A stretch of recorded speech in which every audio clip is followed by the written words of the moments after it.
Unbroken. ये film Louis ज़ैम्पेरिनी के जीवन के संघर्षों की सच्ची कहानी है। जब लुई छोटा था तो बहुत शैतान था। वो बहुत शैतानी करता और उसकी शैतानी से उसके पेरेंट्स, उसके पड़ोसी, आसपास के सब लोग बहुत परेशान थे। वो चोरियां करता, दारू पीता, सिगरेट पीता और इस वजह से उसके पिताजी से कई बार पनिशमेंट भी देते, उसकी खूब पिटाई करते। लेकिन इन सब चीजों का लुई पर कोई असर नहीं था। लेकिन लुई के बड़े भाई को उस पर बहुत भरोसा था। एक बार लुई की कुछ गलत हरकत देख के उसका पीछा करता है और लुई बहुत तेज भागता है। उसी वक्त उसका भाई जो ग्राउंड में रनिंग कर रहा होता है उसे भागता हुआ देखता है और वो लुई को रनर बनने के लिए मोटिवेट करता है और उसे प्रैक्टिस भी करवाता है। एक दिन लुई बोलता है कि मुझे अपने आप पे भरोसा नहीं, मैं तुम्हारी तरह नहीं हूँ, दूसरों की तरह नहीं हूँ, मैं नहीं कर सकता। लुई का भाई बोलता है तुम ये क्या कह रहे हो, मुझे तुम पर भरोसा है, तुम कर सकते हो। उसका भाई बोलता है कि अगर तुम झेल सकते हो तो खेल सकते हो, तुम प्रैक्टिस करो और उसे कई ज्यादा, और देखना तुम ही जीतोगे, और अगर तुमने हार मान ली तो एक दिन बैठकर भीख मांगोगे। लुई कहता है मुझे अपने आप पर विश्वास नहीं होता। उसका भाई बोलता है कि मुझे तुम पर विश्वास है, चलो अब प्रैक्टिस करो। और लुई प्रैक्टिस करना शुरू कर देता है।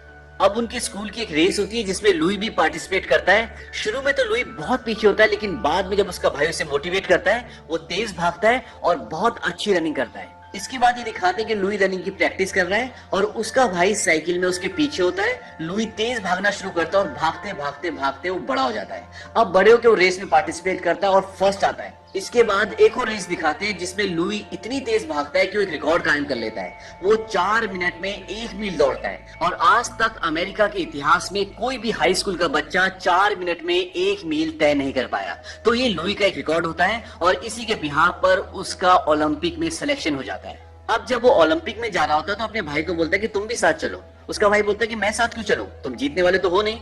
वो कहता है कि मुझे भी पता है, लेकिन अगले ओलंपिक में मैं सबको दिखा दूंगा। उसका भाई बोलता है टोक्यो। वो कहता है हाँ टोक्यो, क्योंकि अगला ओलंपिक टोक्यो में है। अब जब वो ट्रेन में चढ़ जाता है तो उसका भाई बोलता है कि दर्द की एक पल की कीमत जीवन भर की महिमा होती है। यानी कि जिंदगी में कभी कभी ऐसे पल आते हैं जहाँ पर इंसान टूट जाता है, हार मान लेता है, और उस पल में अगर इंसान हार न माने, आगे बढ़े, लड़े, तो बशर्ते उसकी पूरी जिंदगी बदल सकती है। और इसके बाद लुई ओलंपिक के लिए चला जाता है। ओलंपिक में वो 5000 मीटर की रेस में हिस्सा लेता है और वो सारे राउंड्स में बहुत पीछे रहता है, पर वो आखिरी राउंड में इतनी तेज भागता है कि वो एक वर्ल्ड रिकॉर्ड सेट कर देता है। आज से पहले इतने कम समय में आखिरी राउंड किसी ने भी कंप्लीट नहीं किया था। और ये ओलंपिक हुआ था 1936 में। लुई का सपना था कि अगला ओलंपिक जो 1940 में जापान के टोक्यो शहर में होना था, वो उसमें जाएगा, पार्टिसिपेट करेगा और अपने देश के लिए मेडल लेकर आएगा। लेकिन उसका ये सपना पूरा नहीं हो पाया, क्योंकि उस वक्त तक वर्ल्ड वॉर 2 शुरू हो चुका था और 1940 का ओलंपिक रद्द हो गया। और अब कहानी आती है सीधा 1943 में, जब वर्ल्ड वॉर 2 चल रहा था और इस समय अमेरिका और जापान के बीच में लड़ाई चल रही होती है। और अब लुइस अमेरिकी सेना में एक बॉम्बार्डियर होता है। उनकी पूरी एक टीम होती है जो प्लेन से जाती है और दुश्मन की चौकी पर धावा बोलती है, उन पर बम गिराती है और उन्हें निस्तो नाबूद करती है। अब एक दिन दुश्मन से लड़ते लड़ते उनका प्लेन बहुत बुरी तरह से क्षतिग्रस्त हो जाता है और उनके काफी सारे साथी जख्मी भी हो जाते हैं। तो वो वापस जाके लैंडिंग करने की कोशिश करते हैं, लेकिन ये लैंडिंग बहुत मुश्किल थी क्योंकि प्लेन काफी हद तक डैमेज हो चुका था। अब पायलट लैंडिंग करता है और लैंडिंग करते हुए प्लेन का एक टायर भी फट जाता है, लेकिन फिर भी पायलट उसे संभालता है और बहुत मुश्किल से रोकता है और इसमें किसी की भी जान नहीं जाती। लुई अभी भी रनिंग की प्रैक्टिस करता है। वो रनिंग कर रहा होता है और उसका दोस्त उसके पीछे जीप में आ रहा होता है। तभी उनके कुछ और दोस्त आते हैं और कहते हैं हमें जाना होगा, लेकिन इस बार हमें जंग में नहीं जाना, बल्कि हमें कुछ लोगों को ढूंढने जाना है। माना जा रहा है कि वो लोग समंदर में कहीं फंस गए हैं, तो हम सबको अभी उनको ढूंढने के लिए जाना है। अब उनकी पूरी टीम उन्हें ढूंढ रही होती है, लेकिन उनके खुद के प्लेन की हालत बहुत अच्छी नहीं होती। तभी उनके प्लेन में कुछ टेक्निकल प्रॉब्लम आ जाती है और उनका प्लेन क्रैश हो जाता है और समंदर में गिर जाता है। इस क्रैश में सभी मर जाते हैं, बस 3 बचते हैं, जिसमें से एक लुई भी होता है। अब वो तीनों के तीनों 2 एयरबोट में बैठ जाते हैं, क्योंकि उनके पास 2 एयरबोट होती है और खाने के लिए कुछ चॉकलेट्स और थोड़ा सा पानी। तो लुई बोलता है कि एक टुकड़ा चॉकलेट सुबह और एक टुकड़ा शाम को खाएंगे और पानी 2 घूंट से ज्यादा एक दिन में कोई भी नहीं पिएगा। वो ऐसा इसलिए बोलता है कि उन्हें कौन कब ढूंढने आएगा इसका कुछ पता नहीं। अब उनके सामने है अथाह समंदर, जिसका कोई छोर नहीं दिखता। अब रात को सब सो जाते हैं और जब सुबह उठते तो देखते कि आसमान में एक प्लेन होता है। वो उसे गन फायर से बहुत सिग्नल भेजते, पानी में भी करंट लगाते, लेकिन वो लोग उन्हें नहीं देख पाते और प्लेन चला जाता है। इस बात से सब बहुत डिसअपॉइंट हो जाते हैं। तभी लुई देखता कि वहां पर चॉकलेट के खाली डिब्बे पड़े होते हैं। दरअसल उनमें से एक ने, जिसका नाम मैक होता है, उसने रात को सारी चॉकलेट खा ली थी। इस बात पर लुई उस पर बहुत गुस्सा करता है। वो बोलता है कि इससे कोई फर्क नहीं पड़ता। लुई बोलता है इससे फर्क पड़ता है, सबको फर्क पड़ता है। अब उन्हें समंदर में फंसे हुए कुछ दिन हो चुके हैं और भूख और प्यास से उनका बुरा हाल है। क्योंकि समंदर का पानी नहीं पिया जा सकता, वो खारा पानी है और उसको पीने से तबीयत खराब हो जाती है। वो सब चुपचाप गुमसुम नाव में बैठे होते हैं, तभी एक बहुत बड़ा पक्षी आकर उनकी नाव में बैठ जाता है और ये पक्षी एक खाना है, और अगर उन्होंने ये मौका गवा दिया तो फिर ये मौका दोबारा हाथ नहीं लगेगा। और लुई बड़ी सतर्कता से उस पक्षी को पकड़ लेता है और वो उसको खाते हैं, लेकिन वो उन्हें हजम नहीं होता और उन सबको उल्टियां होना शुरू हो जाती है। लेकिन अब उनमें से एक बोलता है कि हम मछलियां तो पकड़ ही सकते हैं, क्योंकि उनके पास चारा होता है और उस चारे को लगा के वो मछलियां पकड़ना शुरू कर देते हैं और उनको खाना मिलना शुरू हो जाता है। अब एक रात को सब सो रहे होते हैं, तभी समंदर में तूफान आ जाता है और उन सबको उनकी जिंदगी उनके हाथ से फिसलती हुई नजर आती है। और ये सच है कि जब मौत नजदीक हो तो जिंदगी की वैल्यू का पता चलता है। और उस पल में लुइस बोलता है कि अगर आप मुझे बचा लो परमेश्वर, तो मैं अपना पूरा जीवन आपको समर्पित कर दूंगा। और इस तूफान से वो सब बच जाते हैं। अब वो समंदर से खाने के लिए मछलियां तो पकड़ लेते हैं, लेकिन पीने के लिए पानी कहां से लाएं? तभी किस्मत उनका साथ देती है और बारिश हो जाती है, और बारिश को देखकर बहुत खुश होते हैं और उनको पानी मिल जाता है पीने के लिए, और कुछ पानी वो जमा भी कर लेते हैं। फिर तभी वो देखते हैं कि ऊपर से एक प्लेन उड़ता हुआ जाता है और वो उस प्लेन को सिग्नल देते हैं, लेकिन वो प्लेन जैपनीज का होता है और वो उनपे गोलियां चलाते हैं, लेकिन वो सब समंदर में कूद जाते हैं और उनकी जान बच जाती है। लेकिन इस हमले में उनकी एक एयरबोट खराब हो जाती है, क्योंकि जब वो ऊपर से गोलियां चलाते हैं तो उनकी एयरबोट पे छेद हो जाते हैं और वो एक बोट को तो रिपेयर कर लेते हैं, पर उनकी दूसरी बोट पूरी तरह से खराब हो जाती है। अब उन तीनों को एक ही बोट में एडजस्ट करना पड़ता है, जो कि बहुत मुश्किल होता है, क्योंकि बोट का साइज बहुत बड़ा नहीं होता। अभी तक उन्हें समंदर में 35 से ज्यादा दिन हो चुकी है और अब मैक भूख, प्यास और मानसिक तनाव को बर्दाश्त नहीं कर पाता और उसकी मौत हो जाती है। अब ये दो बचे हैं, लेकिन इनकी हालत भी बहुत ज्यादा खराब है। न ये बात करने लायक है, न खड़े होने लायक, क्योंकि इन्हें समंदर में 47 दिन हो चुके हैं। इसके बाद एक जापानीज शिप इन्हें देख लेता है और इन्हें अरेस्ट कर लेता है। अब ये दोनों जापानीज की गिरफ्त में हैं। जापानीज लुई और उसके दोस्त को एक कैंप में ले जाते हैं, जो कि जंगल में होता है, और वहां पे वो लुई को पहचान लेते हैं कि ये ओलंपिक का एक फेमस एथलीट है, क्योंकि उनके पास उसका एक फोटो भी होता है। वहां पर वो उन दोनों से कुछ इन्फॉर्मेशन लेते हैं और उसके बाद वहां से उन दोनों को एक दूसरे कैंप में भेज दिया जाता है, जो कि टोक्यो में होता है। अब जब ये टोक्यो के कैंप में आते हैं तो वहां पर इनके जैसे और भी बहुत सारे बंदी होते हैं, और वहां का जो इंचार्ज होता है वो बहुत ही क्रूर होता है। उसका नाम होता है कॉर्पोरल वटनामी, और वो उन सबको बोलता है कि तुम जापान के दुश्मन हो और तुम्हारे साथ ऐसा ही सलूक होगा जैसे दुश्मनों के साथ होता है। अब जब वो सब कुछ बता रहा होता है, तभी लुइस की तरफ देखता है। वो देख लेता है कि मेरी तरफ लुई देख रहा है। वो उसके सामने जाता है और बोलता है कि मुझे देखो, मेरी आंखों में देखो। और जैसे ही लुइस की आंखों में देखता है, उसे जोर से डंडा मारता है। उसके बाद 2-3 बार वो दोबारा बोलता है कि मेरी आंखों में देखो, और लुई को हर बार मारता है, और लास्ट में बोलता है कि मेरी आंखों में कभी मत देखना। इसके बाद इन सबको इनके सोने की जगह दिखाई जाती है, जो कि बहुत ही गंदी होती है, और अगले दिन सुबह सबको ग्राउंड में बुलाया जाता है और इनका इंचार्ज आता है। वो कहता है कि तुम में से एक कुक है जो ऑस्ट्रेलिया से है और एक ओलंपिक एथलीट है। वो कहता है कौन है ओलंपिक एथलीट? लुई अपना हाथ खड़ा करता है। दरअसल उसे पहले से पता था कि लुई एक ओलंपिक्स एथलीट है। इसके बाद वो लुई की और अपने एक साथी की, यानी कि अपने एक आदमी की रेस लगवाता है, जिसमें लुई हार जाता है और थक कर वो गिर जाता है। इसके बाद वो लुई को डंडे से बहुत बुरी तरह मारता है, और इतना ही नहीं, उन सब कैदियों में वो सबसे ज्यादा लुई से नफरत करता है। ऐसा लगता है कि वो उससे कोई पर्सनल दुश्मनी निभा रहा है। एक बार लुई और उसका दोस्त आसमान में अमेरिकी और जापानीज प्लेन देख रहे होते हैं और आपस में बात करते हैं कि अमेरिकन प्लेन्स अब काफी नजदीक आ गए हैं, और उस रात को भी वो इंचार्ज लुई को बहुत बुरी तरह मारता है। इसके कुछ दिन बाद रेडियो से कुछ लोग वहां पर आते हैं और वो लुई को बोलते हैं कि अमेरिकी सरकार तुम्हारे घर वालों को ये बता रही है कि लुई अब मर चुका है, वो जिंदा नहीं है। वो कहते हैं कि क्या तुम अपने घर वालों को बताना चाहोगे कि तुम जिंदा हो? और इसके बाद लुई उनके साथ जाता है और रेडियो पे अपने घर वालों को मैसेज देता है कि मैं जिंदा हूँ और ठीक हूँ। अब उस प्रोग्राम के बाद वो लोग उसे एक पेपर देते हैं और वो कहते हैं इसमें जो भी अमेरिका के बारे में लिखा है वो तुम रेडियो पे बोलो, हम तुम्हें वापस कैंप नहीं भेजेंगे और यहाँ पे तुम्हें एक अच्छा जीवन देंगे।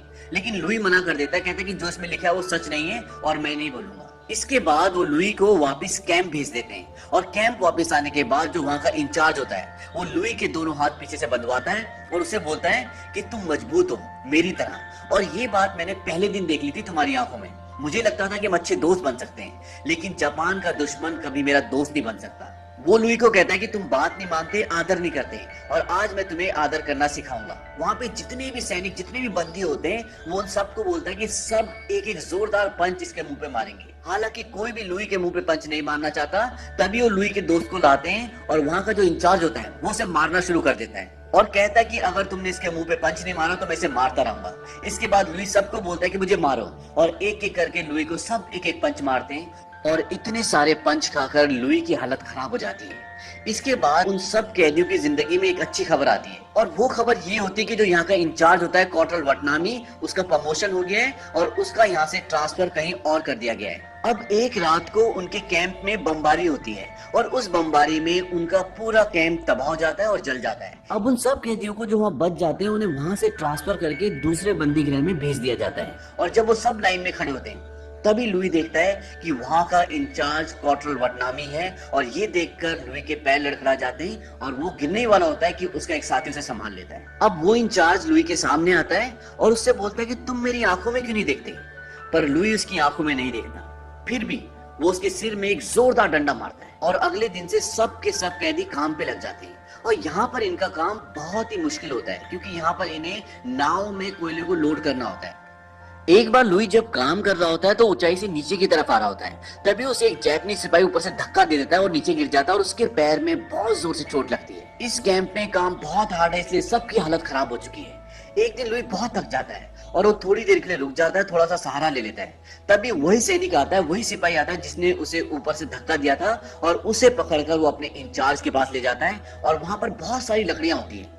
ये सीन इस मूवी का सबसे बेस्ट सीन है, और इसीलिए जब आप अनब्रोकन मूवी का पोस्टर देखेंगे तो उस पोस्टर में इसी सीन का फोटो होता है। अब वो लुई को बोलता है कि इस लकड़ी को उठाओ, और वो लकड़ी बहुत भारी होती है और लुई की हालत पहले से खराब होती है। अब लुई बड़ी मुश्किल से उस लकड़ी को उठाकर अपने कंधे पर रखता है। तब वो इंचार्ज बोलता है कि इसे अपने सिर के ऊपर उठाओ, और लुई बड़ी मुश्किल से उसे अपने सिर के ऊपर उठाता है, और वो इंचार्ज बोलता है कि अगर इसने लकड़ी नीचे गिराई तो इसे गोली मार देना। अब लुई लकड़ी को उठा के तो रखता है, लेकिन लकड़ी उसके सिर के ऊपर नहीं, धीरे धीरे नीचे आ जाती है और सिर से नीचे हो जाती है। अब सब के सब शांत होते हैं, सारे कैदी रुक जाते हैं, कोई काम नहीं करता, और सारे सिपाही जो जापानी सिपाही हैं वो भी लुई को देखते हैं। लुई बिल्कुल शांत होता है और जोर जोर से सांसें ले रहा होता है। तभी लुई उस इंचार्ज की आंखों में देखना शुरू करता है, और पूरी जान लगा के उस लकड़ी को अपने सिर के ऊपर उठा देता है, और उसकी आंखों में देखता रहता है, उसे घूरता रहता है।